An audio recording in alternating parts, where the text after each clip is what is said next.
With 2 free transfers and a plan to get Erling Haaland this week, who could I sell and who could I buy to enable that move? In today's transfer plans video, we're going to take a look at my personal FPL team, the possible moves I can make, and how I plan to set up for game week 6. So, let's get into this.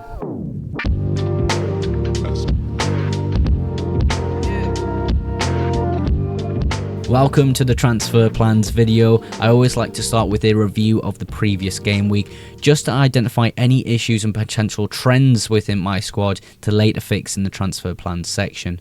If you are brand new to the channel, welcome. I make FPL videos to help you guys at home, and by just clicking that little red subscribe button, it helps me out a massive amount. Of course, if you do enjoy today's video as well, you can consider liking the video. Those two things massively support the channel.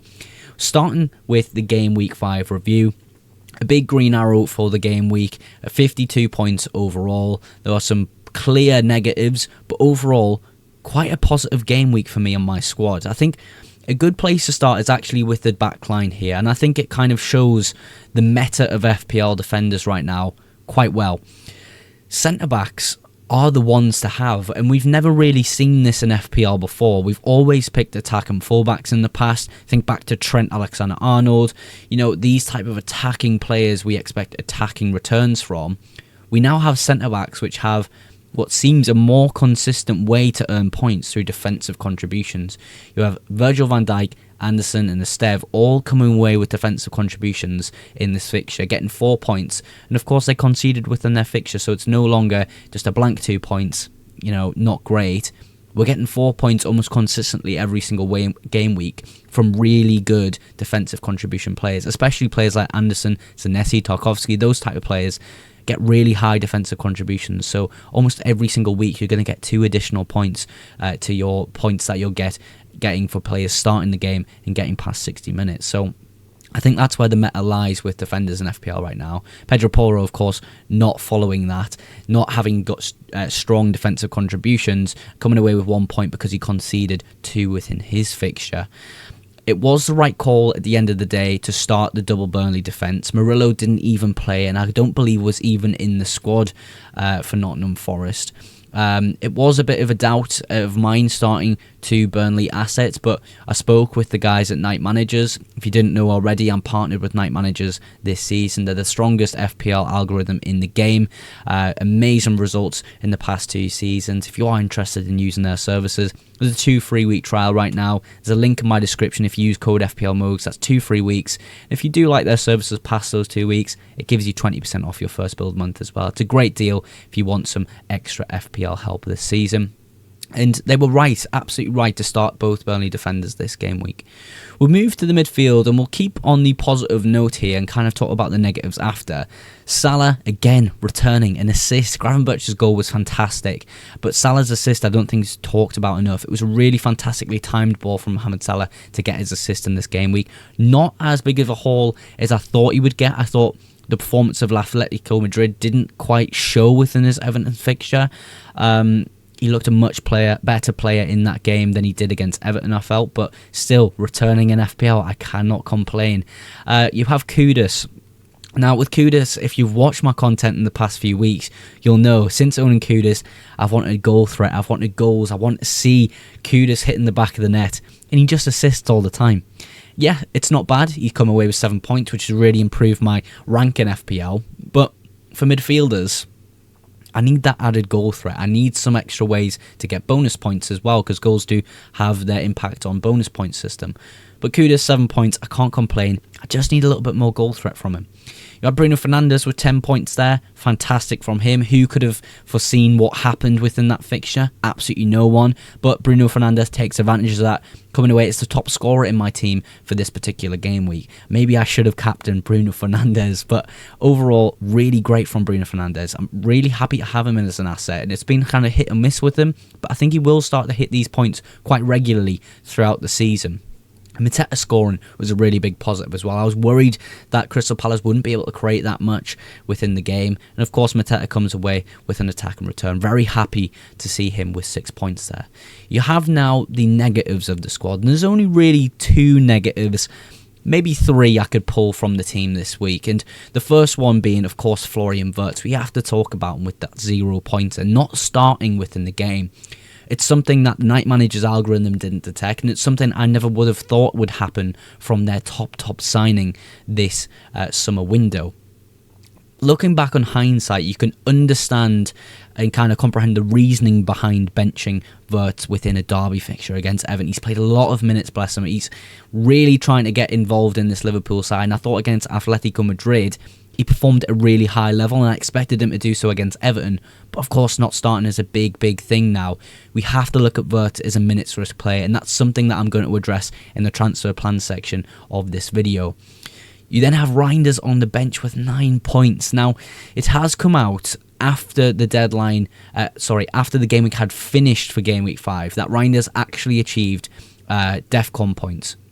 However, they haven't been added to his score, I don't believe, but the game week has finished, so he will not get the additional DEFCON points after review, because the game week's ended. A bit of a shame for those who decided to start him, and well done if you decided to start Reinders this week against Arsenal away from home. Massive moves from you guys who did so, but 9 points on the bench is a big kick in the teeth, basically. It would have been great to start him over Wirtz, but realistically we would never have done that with the fixtures that they had in play. The other one slight negative is Gyökeres. I feel as though Arteta in the bigger games, maybe he's not going to set up in the way that felicitates, is that even the right word? That enables, we'll say. I've completely butchered that. But enables Gyökeres to get attacking returns. I feel as though this game was a bit, well, like we predicted in all honesty. I expected Gyökeres to get something within the game, but obviously nothing came about and he's ended up with 2 points. But I did predict there's not going to be many goals. It's going to be a pretty cagey game. Defensive from both sides. We've seen Arsenal quite defensive. We've seen City quite defensive, especially at the end of the fixture. But 1-1 in the end seems like somewhat of a fair result for both teams. But overall, Game Week 5 was fantastic. We've got 2 free transfers coming up for Game Week 6. So let's take a look at how I'm planning to use them. This is currently how we're set up for Game Week 6 with no transfers used. And of course, we'll progress through this section showing off the transfers that are possible with this team and how I'm going to reach to Erling Haaland. Of course, we identified some issues in the previous section. If you didn't watch that, go skip back and watch that entire thing. It really sets the tone for this section. But Florian Wirtz was one of those players I had a big issue with. And it was simply because he didn't start against Everton. So is he now a minutes risk in this Liverpool team? Could he not start every single game? That's a real big possibility.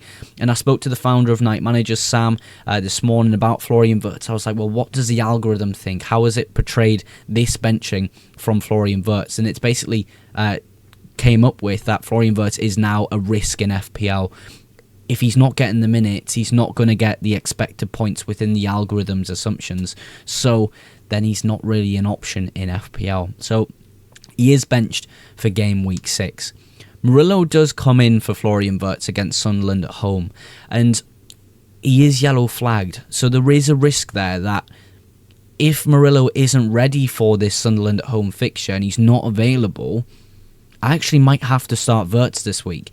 And it could later become a problem if we hear from Arne Slot that Wirtz isn't due a start against Crystal Palace away, because if he's not, then I'm sat with maybe a Stev off the bench instead if I don't want to take a -4. And I'll tell you now, I really don't want to take a -4. I think taking points hits in an FPL season isn't really necessary right now. I think with the amount of transfers we can hold up to 5 now, taking hits feels like a real waste of points. Unless you're absolutely certain that the player you're bringing in is going to return something, get you defensive contributions at least, you can come away with maybe an even trade of trading 4 points for 4 points. For example, I don't know, bringing in Elliot Anderson. He's a player who gets defensive contribution points. He gets 2 points for playing, 2 points for defensive contribution points. There's your 4 points back, even.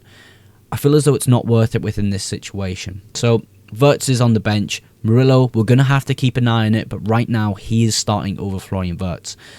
The next issue is with Mateta and Salah. Those are the 2 players who are candidates for the transfer out this game week.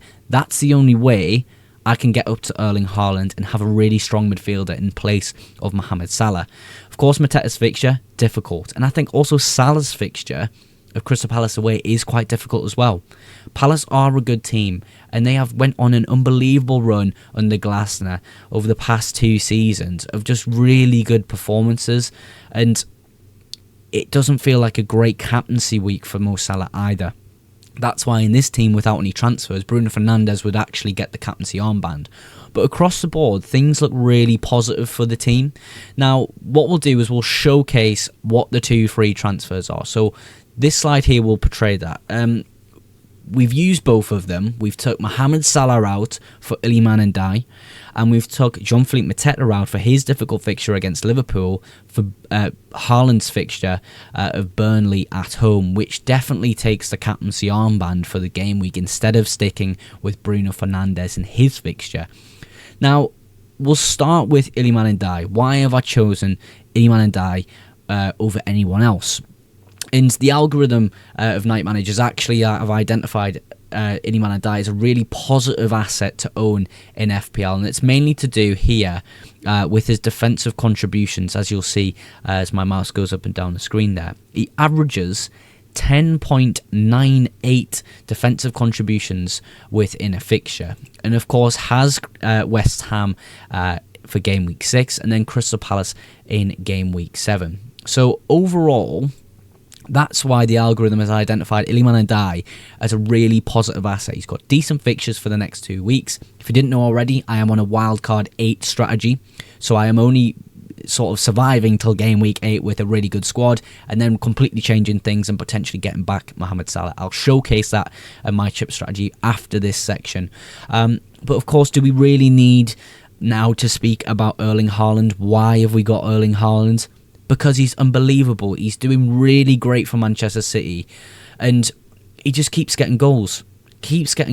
And I think he'll continue to do so. I think Burnley at home is a fantastic fixture for him.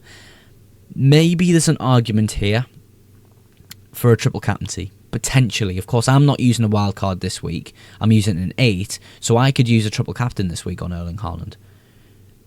Maybe I hold off on it. I feel as though Salah and Haaland are probably going to be one of my triple captains for the first half of the season. Of course, we get 2 triple captains this season. But with the potential of a double and blank, depending on if Crystal Palace get 2 more wins within their cup fixtures, that's maybe a better time I would use a triple captain on a perhaps differential player. So that's kind of the talk about Erling Haaland and potentially triple captaining him. I'm not too sure it's a great idea. But this is how the squad will potentially look for game week 6 with those 2 free transfers. And I feel as though it's much, much stronger than it was without the transfers. And the only issue there being is Murillo and Wirtz. If Murillo's definitely out, I'm going to have to start Florian Wirtz or Esteve in this fixture. That doesn't feel as strong. But apart from that, the team looks really, really good. Let's go to the next section of the video where I'm going to showcase a little bit more about my wildcard strategy going into game week 8. So in this section, I'm going to showcase a little bit more of my wildcard strategy and the transfers for the next few weeks. Of course, I'm following the Night Managers chip strategy. Again, the link is in the description for Night Managers. There's a 2 free week trial if you use code FPLMOGS and 20% off your first build month if you do like their services. But I'm following their transfer plans, I'm following their chip strategy and using it. And I think it's really looking great for the next few weeks for my team. Of course, we've already discussed the moves of going Iliman Ndiaye this week, and you'll see the importance of Iliman Ndiaye's price in next game week. Of course, Mateta out for Haaland. We don't need to speak too much more about this team. We've already spoke about it in detail, but of course, looks really strong because it allows us to captain Erling Haaland against Burnley at home.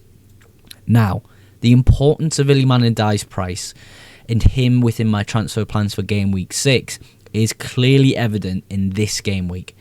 If Florian Wirtz can hold off on a few different price drops, we potentially have the money to go Florian Wirtz to Bukayo Saka.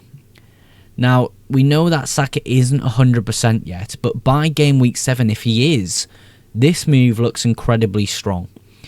And it gives me a potential differential captain in game week 7 of Bukayo Saka of West Ham at home against Erling Haaland with Brentford away. Now, I do think if it does go my way and I get a Saka captain with 3.6-ish% at that time in that game week as a captain, and he does really well, I will absolutely dominate the week. But of course, we have to be cautious. Brentford away isn't a bad fixture for Erling Haaland whatsoever. So it would really be between them two, potentially even Bruno Fernandes for game week 6 for captaincy. Overall, the team for game week 7 looks incredibly strong with those set of transfers that night managers have suggested. We then look to game week 8, and this would be the time that I do activate my wildcard. And we spoke about it in previous videos on the channel of why is it wildcard 8 on my strategy. And I think it's clear the team looks really good up until game week 8 when we can really be aggressive and get some players in that having fixture swings. Firstly, top of the list, of course, Arsenal. I will get triple Arsenal. It's either going to be Gyökeres Saka or Gyökeres and an Arsenal midfielder with a defender, or going double Arsenal defence with either an Arsenal midfielder or Victor Gyökeres. You then look a bit further down. You've got Cole Palmer's run of fixtures for Chelsea. If he is back and fit for Chelsea at that time, he's going to be considered on a wild card for game week 8. Good fixtures coming up against two newly promoted sides, Wolves and of course Leeds in the future. He's got really good longer term fixtures, so I think he's an easy hold for that. And of course João Pedro, a candidate as well for a transfer in game week 8. You then look, Leeds have a little short run here, which I think is quite valuable. So potentially one of those assets coming in, a potential cheap option on the bench as well for future game weeks. But in particular, these ones, you'd maybe even start Leeds assets and even Burnley assets as well with that home fixture against Leeds. You look at Man City's run, it kind of turns a little bit. Villa away, Bournemouth at home, Liverpool, Newcastle, not looking too great. So that's a week that I would actually rotate back into a Mohamed Salah, because I think he could be one of the standout captaincy options for game week 8 with Manchester United at home. He always does well against Manchester United. Manchester United, I don't know what it is in recent years, but they have just really struggled against Liverpool. Brentford, Aston Villa, City, Forest, West Ham, Sunderland, Leeds. I think Salah does really well across those weeks. We just have to keep an eye on how Salah's performing, how Liverpool's attacking, because it just isn't clicking right now. It hasn't looked as strong as it did maybe at the end of last season or through the majority of last season, in fact. But I do think the Liverpool attack will click at some point. Perhaps game week 8, we've seen enough of Liverpool attack where they're not clicking, which I actually just commit to an Erling Haaland draft. But that's kind of roughly how I would look at my wildcard 8. We'll go back and recap the transfers. So for game week 6, really clear. Ndiaye in, Salah out, Mateta out, Haaland in. Game week 7, if price drops, don't affect this too much. Vert to Bukayo Saka for a potential captaincy on either Saka, Haaland, Bruno Fernandes, or even Mohamed Kudus. So overall, really excited for the next few weeks of FPL, and I'm super excited to be on a wildcard 8 strategy. Tomorrow's video is a big one. I'm going to share with you a wildcard draft for game week 6 in partnership with Night Managers. I'm going to share with you some of their picks for game week 6, and it looks really strong. So make sure you're looking out for that video tomorrow. And of course, a massive thank you for all of your support on today's video and the channel. And if you're not yet subscribed to the FPL Mogs YouTube channel, go ahead and do so for future FPL content and deadline streams. And of course, if you did enjoy today's video, drop a like as well. But that is everything for today's video. Thank you again so much for watching, and I will catch you in the next one. Bye for now.